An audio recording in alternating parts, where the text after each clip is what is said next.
Tonight, we're going to investigate one of the most dreaded entities in Appalachian Cherokee folklore, the Raven Mocker.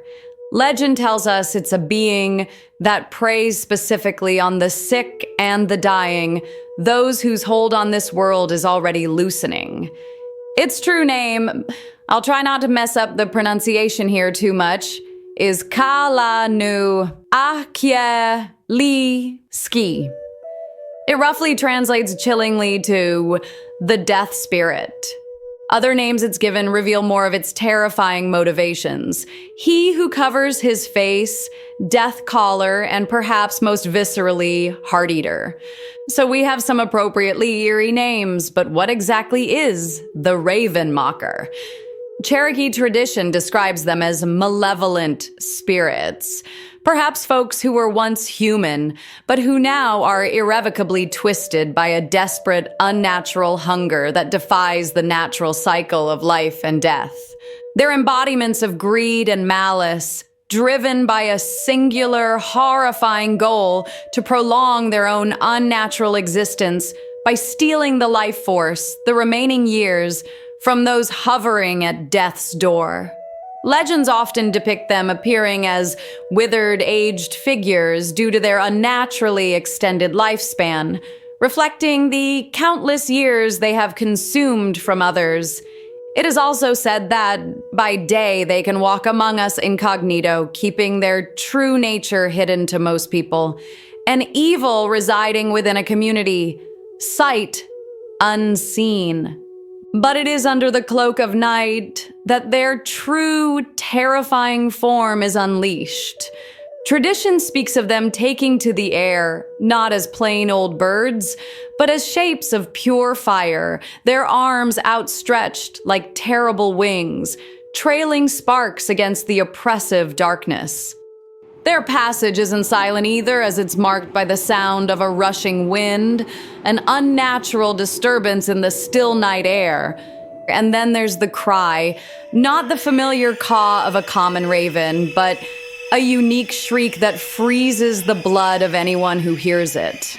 This sound is more than just noise. It's an omen, a harbinger signaling that someone's life will soon be extinguished.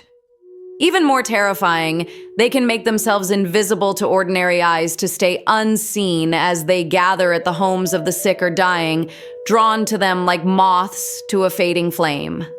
And they don't wait passively. They torment their chosen victims, pressing down on their chests until breath fails, even, it is said, sometimes lifting them from their beds and throwing them around violently. Helpless friends and family witnessing these final moments might mistake these horrific acts for the body's natural, desperate struggles for life, unaware of the unseen predators orchestrating the end. And then, there's the final, unthinkable violation. After death has claimed the victim, the Raven Mocker performs its ultimate act of theft by removing the victim's heart. Not with a blade, not with any force that leaves a visible scar or wound, but somehow, supernaturally, the heart is taken, consumed. The body lies seemingly whole, yet it is spiritually empty, desecrated in a way no physical examination would reveal. The stolen years, the potential life unlived, are absorbed by the mocker, adding to its own lifespan, perpetuating its cycle of parasitic horror. But are these just mythologized descriptions of the natural process of dying passed down over generations? Well, maybe that's logical, but we do have to consider that the Cherokee preserved tales of encounters with these entities over the centuries. The legends tell of how the mockers disguise themselves as people, how they stalk human prey, the gruesome acts they commit, and their crucial vulnerability of being exposed for what they are. To see a raven mocker in its true form, to truly know it for what it is, was said to be a death sentence for the creature.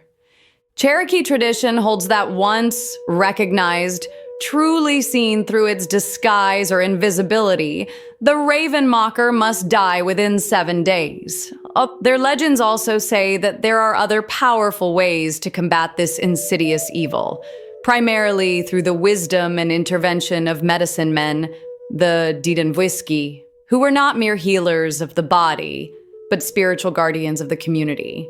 These wise men possessed the sacred knowledge, aided by special remedies like teas brewed from duck root or vision-enhancing preparations made from muskrat brain, to actually see the otherwise invisible mockers.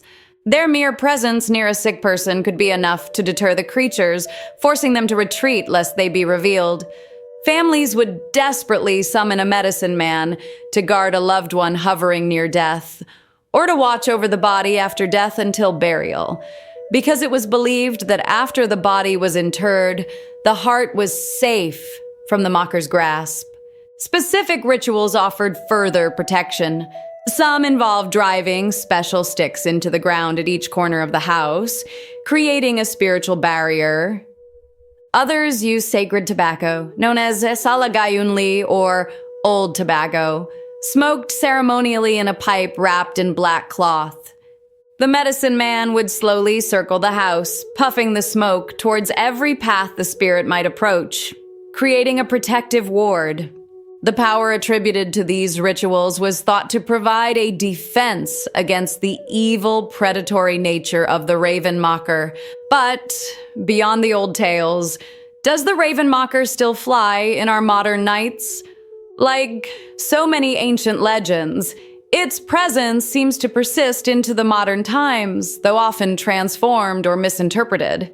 You might find mentions in online paranormal forums, the name cropping up in discussions that sometimes blend the specific Cherokee legend with other cryptids or unexplained phenomena.